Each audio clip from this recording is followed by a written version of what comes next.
Good evening, sir. We are going to present a cloud computing project.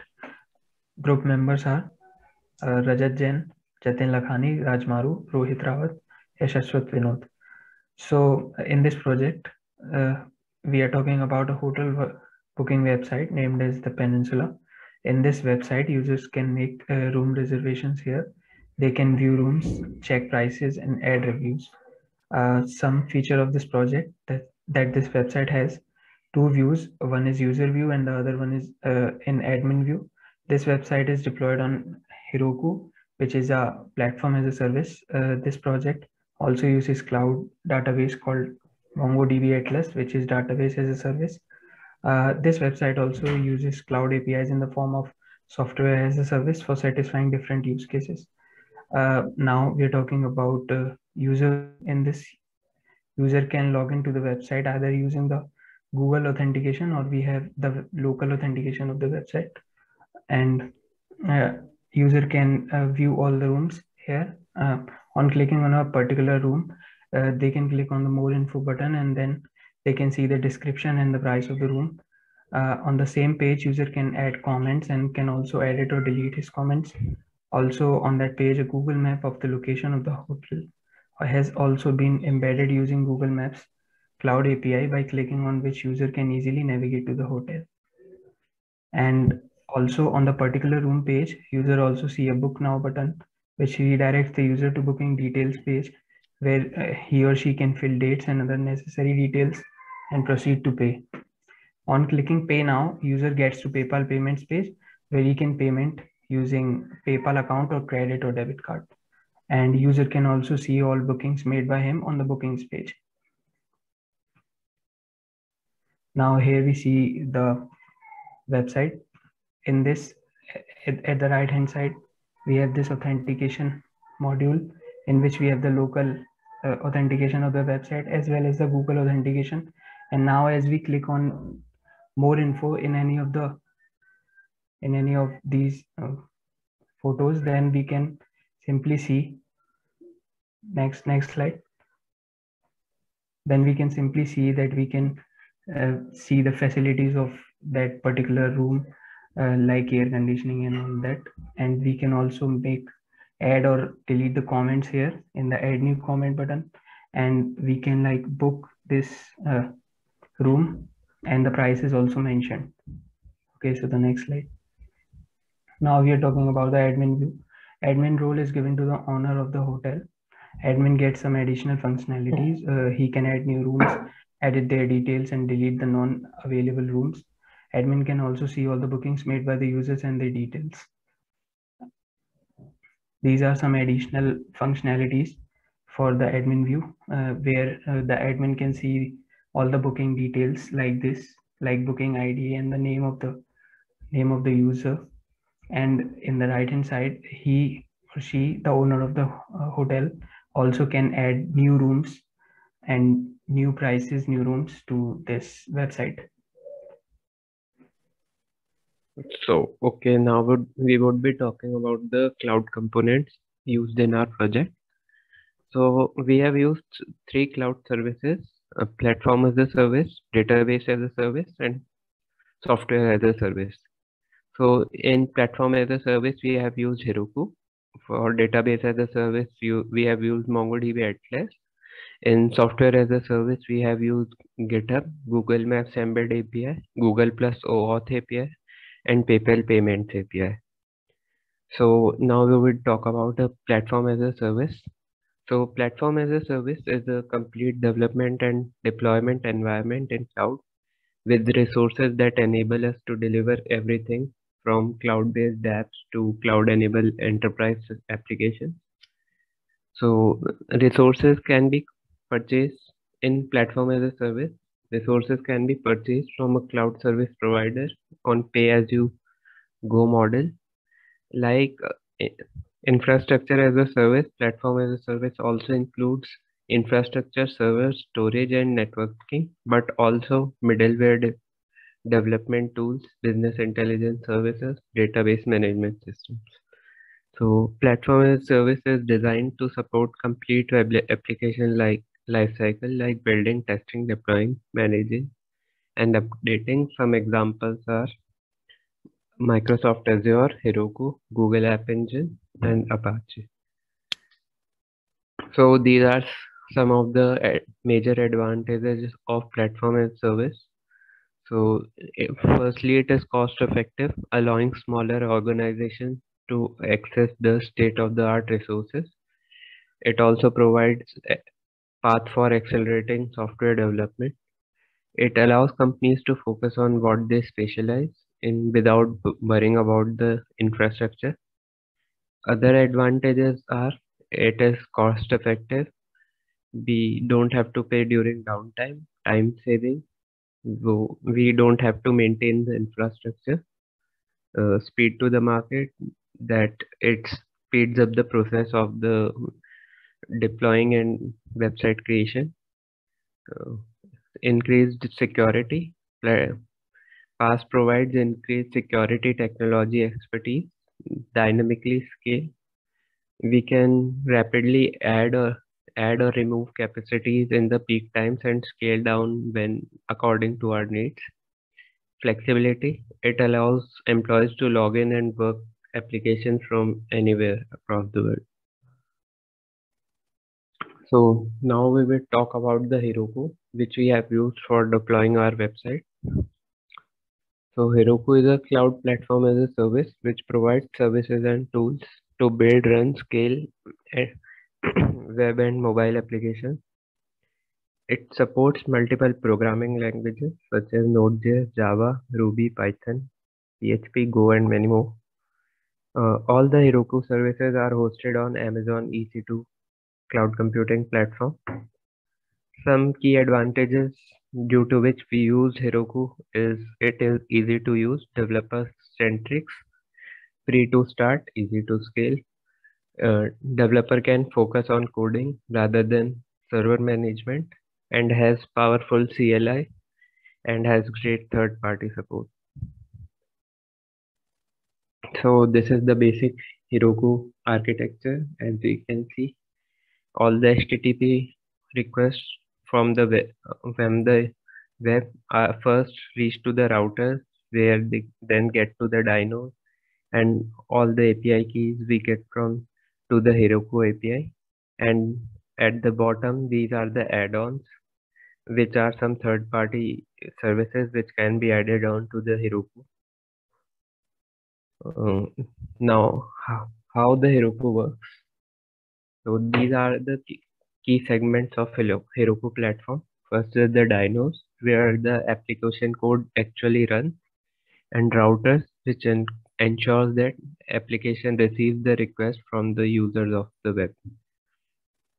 So first, talking about dynos. When we deploy an application to Heroku, it is run on a container called a dyno. The more dynos our app has, the more running instances of the application are available to take requests, and each dyno is completely isolated from the other dynos. Now, talking about the routing on Heroku.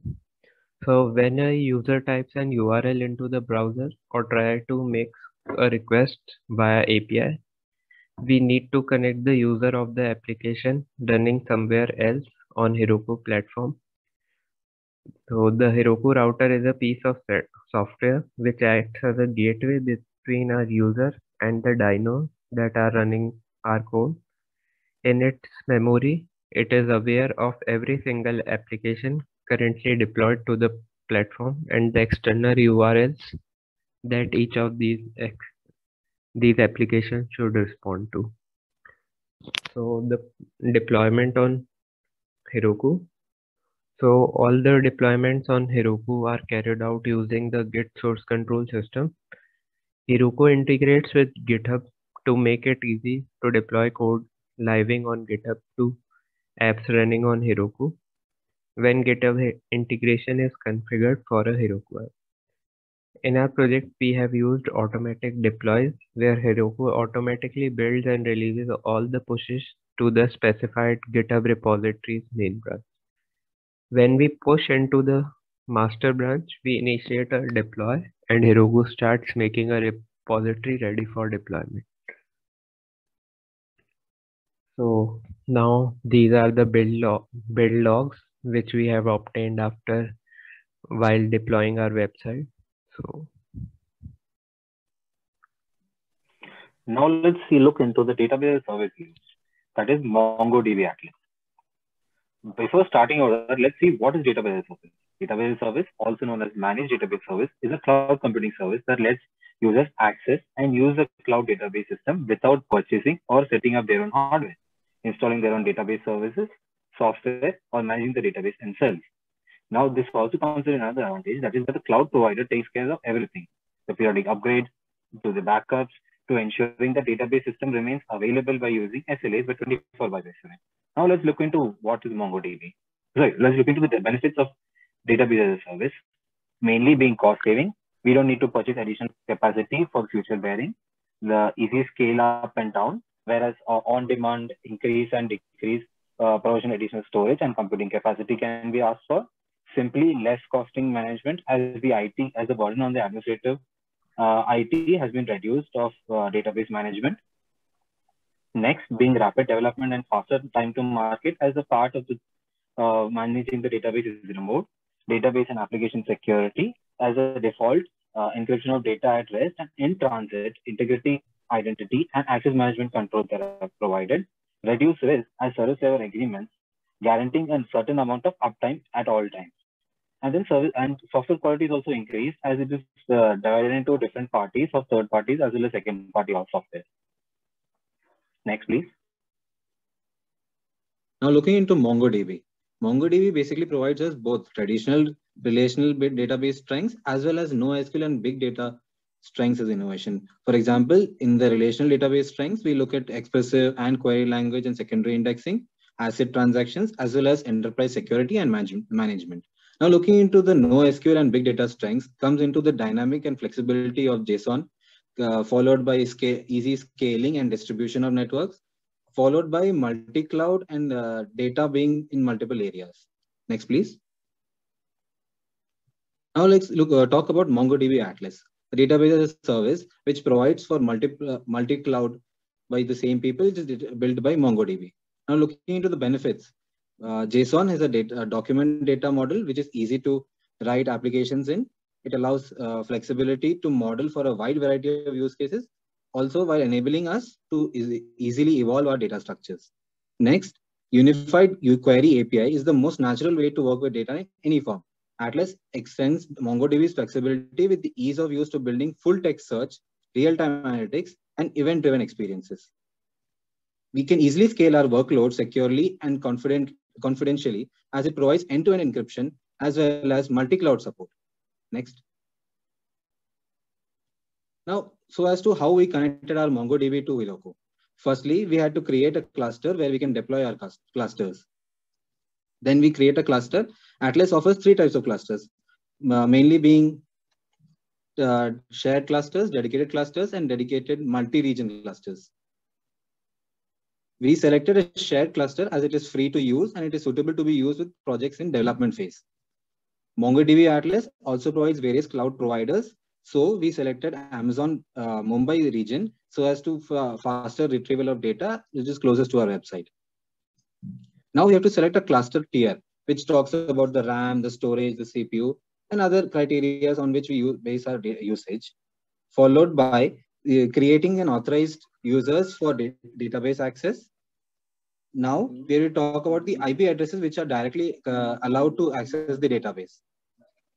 After all the setup, we have to connect the string which can be used in our code to connect with other database, cloud database. Next, please.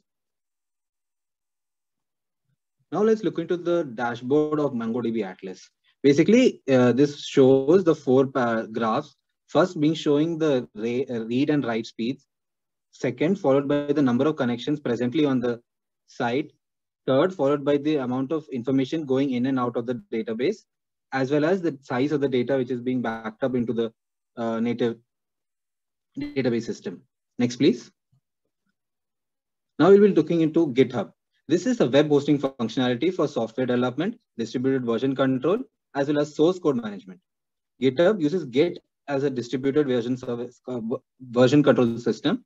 It is designed for coordinating work among programmers. GitHub features bug tracking, continuous integration, change management, feature requests, task management, wikis, branches, merging, fetch, and commit of new push files, pull or cloning of the whole existing repository or its files. Its goal includes speed, data integrity, support for distribution, non-linear workflows. Every Git directory on a developer's computer is a repository and independent of the network or the central server. These are the reasons why we selected on deploying onto GitHub. Next, please.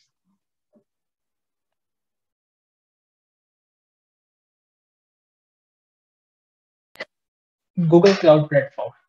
So next slide. So it is a suite of public cloud computing service offered by Google, as it offers services for storage, computing, networking, big data, machine learning, and Internet of Things, as well as cloud management, security, and developer tools. So Google main competitors in the public cloud computing market are Amazon Web Service and Microsoft Azure. Like other public cloud offerings, Google Cloud Platform also follows pay-as-you-go model. Next slide, please. So why Google Cloud? The services and APIs provided by Google were the best fit for our business use case, and the top advantage to using Google Cloud hostings are as it gives a much better pricing than its competitors. It also provides private global fiber network and also give live migrations of virtual machines, and it also provides redundant backups. Next slide, please. Google Cloud, as we use Google Cloud APIs in our website, so it gives us a programmatic access to Google Maps, Drive, YouTube, and many other Google products to make coding against these APIs easier. And it also provides client libraries that can reduce the amount of code we need to write and make our coding more robust. Next slide. The first API that we have used is Google Authentication API, which is used for login sign-up purpose. And this API uses the Auth 2.0 protocol for authenticating user and to authorize our access to the private data. So when the user grant access, Google will provide applications with tokens that can be used to access users' private data hosted by Google. And once a user identity is known, we can use the REST APIs to fetch our public data. So next slide. This is a diagrammatic representation showing how login sign-up authentication works. Next slide. So this is a screenshot which shows the APIs that we have used, and their stats like the number of requests that are coming on our websites and the error percentage, and another screenshot which shows the API keys that we have used and the client ID. Next slide. So another API that we have used is Google Map API.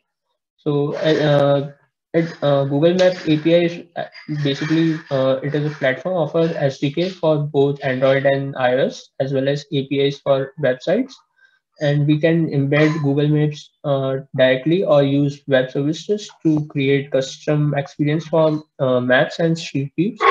And Google Map features 99% of coverage of the entire world, including over 200 countries and territories. And we use Google Map embedded API in order to find the location of the hotel in the website. Next slide. So this is the dashboard. It shows the traffic data coming to our website and the error rate. So next slide. Okay, so the next component that we used in software as a service is the payment gateway. Next slide. So first of all, what is a payment gateway? So a payment gateway is a merchant service provided by an e-commerce application service provider that authorizes the credit card, debit card, or direct payments processing for e-businesses and online retailers. It is the secure technology that provides a bridge between a business and a customer. So do we really need a payment gateway? So it's that our business model, the Peninsula, that we designed requires payments to be done.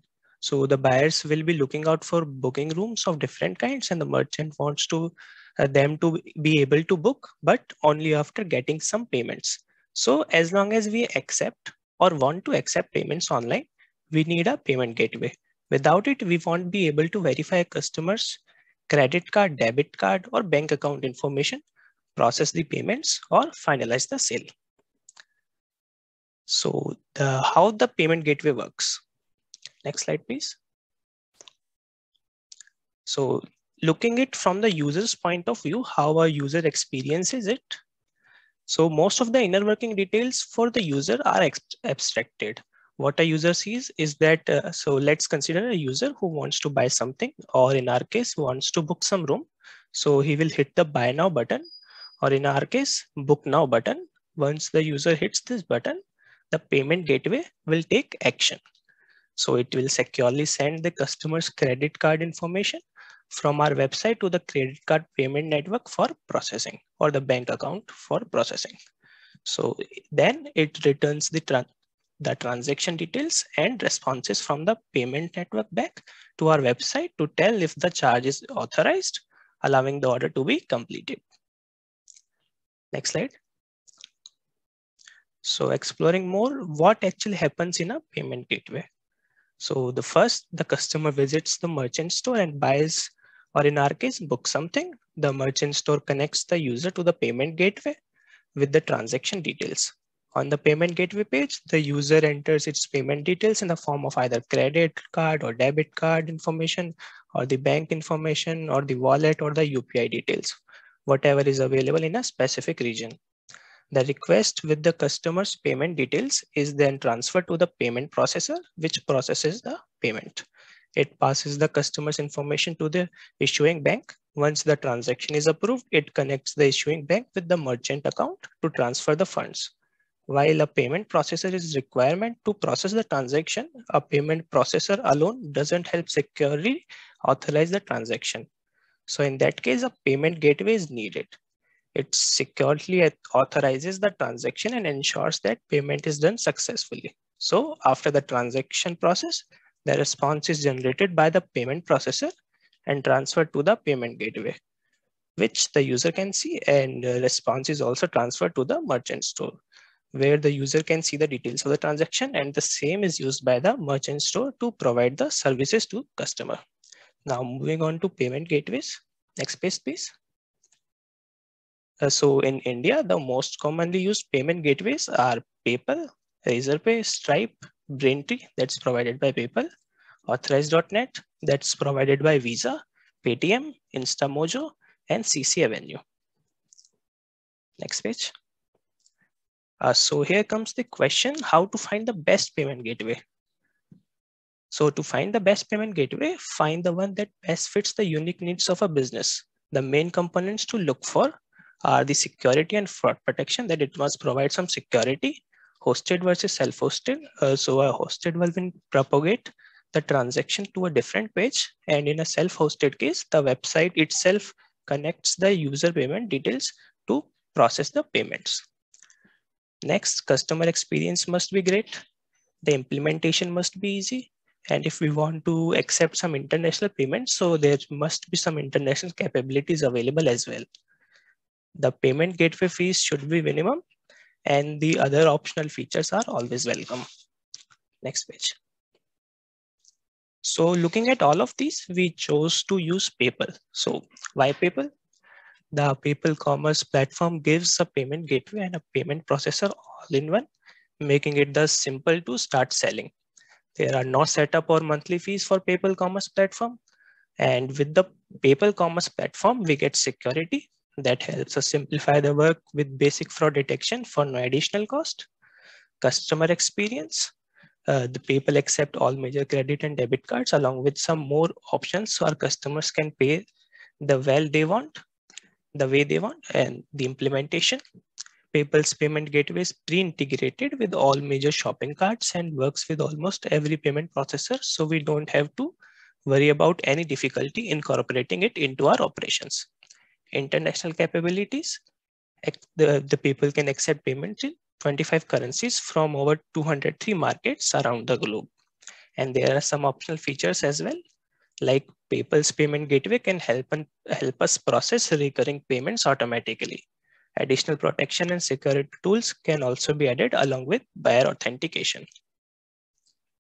Next page, yeah.